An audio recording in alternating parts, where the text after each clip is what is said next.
In this lab exercise, we're going to learn about Active Directory domain services. We're going to learn how to install and configure ADDS. So let's click on the Start button and go to Server Manager. Server Manager page. First click on Local Server. First you need to ensure that you have configured the basic criteria, that's the computer name, the IP address, and some updates have been configured properly or no. So I can see that my computer name has been configured correctly, my IP address. I'm not going to do the updates because this is a test lab environment, but in a production environment, before setting up the domain controller, you got to ensure that the latest updates are already installed on the computer. So now I'm going to go back to dashboard and I'm going to click on add rows and features, and I'm going to click on next to this, leave it as role or feature based installation, click next. Once again I check whether my name and IP address is proper. Yes, it is. And from this list I select Active Directory domain services, and it also says that it's going to install the group policy management tools. I do need that, and also the Active Directory module for PowerShell, for Windows PowerShell. Now that is how I'm going to manage Active Directory from the command line. So I'm going to click on add features to this and click next to this, leave all options default now, next, and click on install. So here is where I have installed the role, the Active Directory domain services role, and after the role installation is complete, I'm going to show you on how to configure Active Directory. Once the role is installed, we can click on this, we can come back to the Server Manager page and then click on the notifications icon and click on promote this server to a domain controller.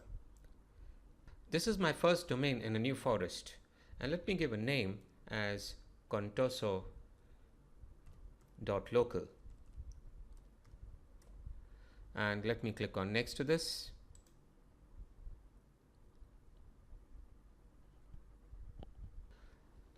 I'm going to leave my forest function level and domain function level default, and it says that this server is also going to be a DNS server. I'm going to leave a tick mark because I want it to be a DNS server, and by default, as you can see, I cannot uncheck this, so my server is also going to be a global catalog server. I can also configure a read-only domain controller, but not now. But once I set up my first DC, then my second can be a read-only domain controller. Let me set the password. Now this password is for the directory services restore mode. That's in case my directory services gets corrupt, or I need to recover, or I need to repair Active Directory, and that's when I need to go into the DSRM mode. So I'm going to click on next to this. I get an option for DNS delegation. I'm not going to choose anything here because this server is my first DNS server. So I'm going to click on next to this, and then it says verify the NetBIOS name. Now the NetBIOS name is going to be the name of the domain without the extension. So it's going to prompt me for that. If I want to, I can change it, or I will click on next to this.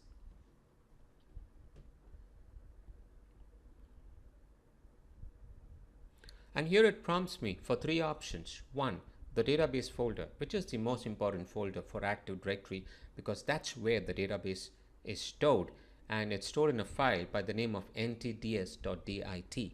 And then we have the log files folder, and we have the sysvol folder. The sysvol folder is where you have the group policies and login logoff scripts stored. Now it's always recommended that you keep the database folder and the log files folder on two separate drives for performance and recoverability. So I'll click next to this,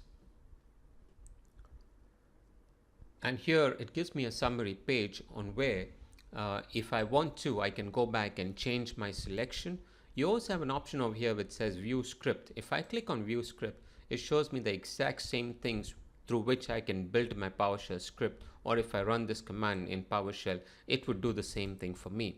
So let me click on next, and let me click on install, and once I click on install, my Active Directory domain services role is going to be configured.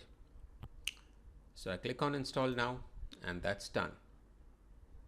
It is installed, the computer will automatically restart, and once you log in, it will reflect the new domain name that you've just configured. So let's log in with our administrator credentials. And one of the first things that we're going to do is we're going to verify if this domain has been installed correctly. So in order to validate that information, what I can do is I can go to the run command and type in dsa.msc, or I could go into tools and then click on Active Directory users and computers.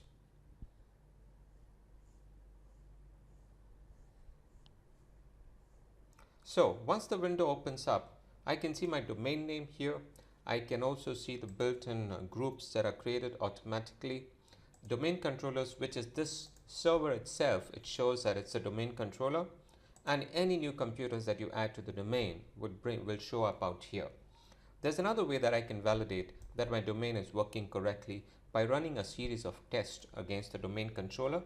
So to do that, I will go to the command prompt and type in the command dcdiag, and that should validate and that should run a lot of tests on my DC and let me know if things are working properly or no. So this completes our task on installing and configuring Active Directory domain services.